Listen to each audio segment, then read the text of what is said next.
Rasa malu jika ada pada dirimu, khususnya para wanita, jika punya rasa malu tinggi, lihat, maka ketahuilah kebaikan, segala kebaikan ada pada anda.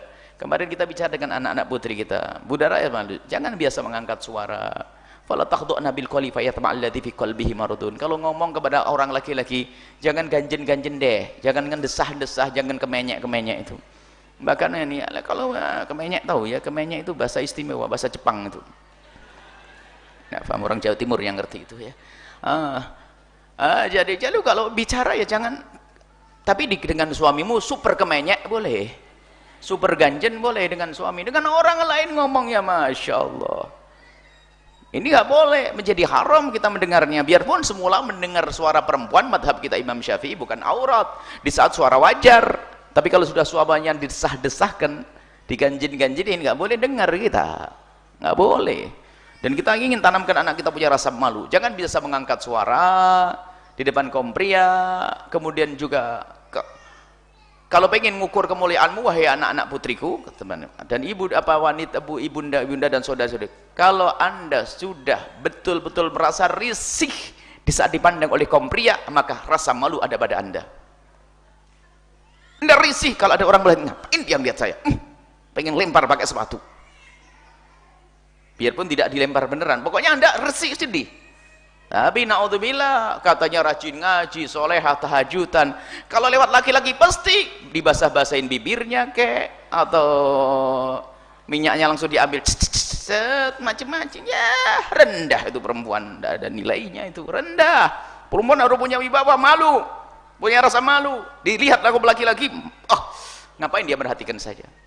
Dan sangat berbeda pendidikan yang diajarkan Allah dan Rasulnya dan pendidikan kafir. Pendidikan kafir pamer tuh, tonjolin tuh, auratmu tuh, tampakin tuh, biar terpesona, biar semua mengagumi kamu, kamu begini, hingga hanya untuk dinikmati oleh semua orang, karena memang nggak ada privasi, nggak ada yang istimewa lagi, sehingga siapapun boleh melihatnya.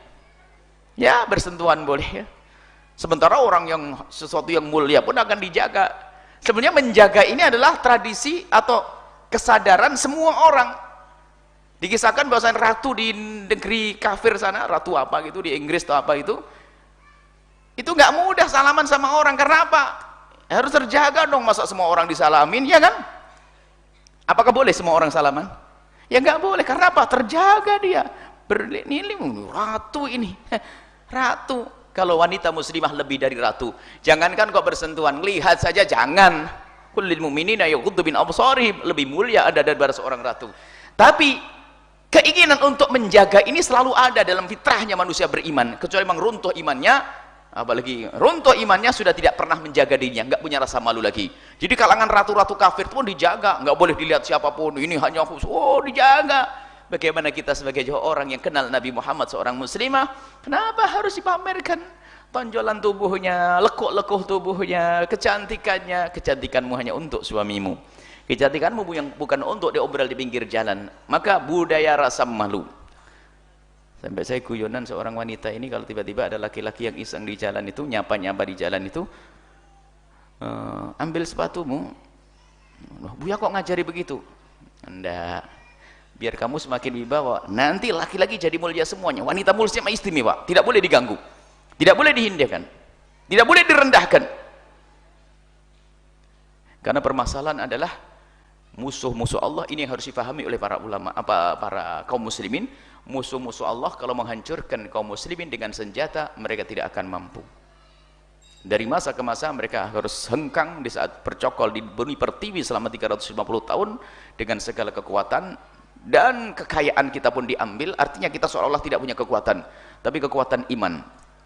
Mereka menjadi hengkang meninggalkan negeri kita. Akan tapi mereka sekarang sudah berpikir, dan itu ditulis oleh para ulama-ulama besar, termasuk diingat oleh Dr. Muhammad Said Ramadan Al-Buti dan lainnya. Mereka tidak mampu dengan senjata, maka cara yang paling jitu adalah merusak wanita kita, dijadikan wanita kita seperti mereka, tidak punya rasa malu, maka mereka akan hancur sendiri di dalamnya. Naudzubillah. Ini wanita kita, tolong dijaga. Anda punya anak putri, tanggung jawab di hadapan Allah. Anda punya istri, tanggung jawab di hadapan Allah. Musuh-musuh Allah akan menghancurkan umat Islam adalah dengan wanitanya. Sehingga wanitanya mengikuti gaya hidup mereka, pamer kecantikan, sampai wanitanya adalah wanita rendah yang nilainya hanya materi saja. Tapi dalam Islam nilainya bukan materi, nilainya adalah kemuliaan, pengagungan yang sesungguhnya di hadapan Allah Subhanahu wa taala, bukan dinilai dengan uang. Kalau negeri kafir, seorang wanita ada nilainya jika dia punya kecantikan atau punya duit. Sudah nggak cantik, nggak punya duit, sampah. Tapi dalam Islam tidak, tetap dimuliakan. Kalau dia seorang ibu, anaknya harus menghormati dan berbakti kepadanya. Seorang suami berbuat dolim dihukum oleh Allah. Kan enak, yang menghukum bukan main-main, bukan sekedar pak polisi saja. Allah akan menghukum nanti. Kalau begitu pentingnya menghormati seorang wanita dan menghargai seorang wanita. Maka rugi dan rugi dan rugi, hai anda wanita muslimah, anda mengikuti cara hidupnya orang kafir. Anda rugi, berarti anda tidak bisa menghargai diri anda sendiri, anda merendahkan diri anda sendiri, maka ketahuilah anda akan rugi di dunia dan di akhirat. Maka berpeganglah dengan ajaran Nabi SAW, muliakan dirimu, engkau adalah mulia, dimuliakan oleh zat yang maha mulia Allah. Nabi mulia mengajari kemuliaan, para ulama pun mendidik kemuliaan. Maka sadar semuanya ini demi dirimu, wahai wanita, anda harus mulia.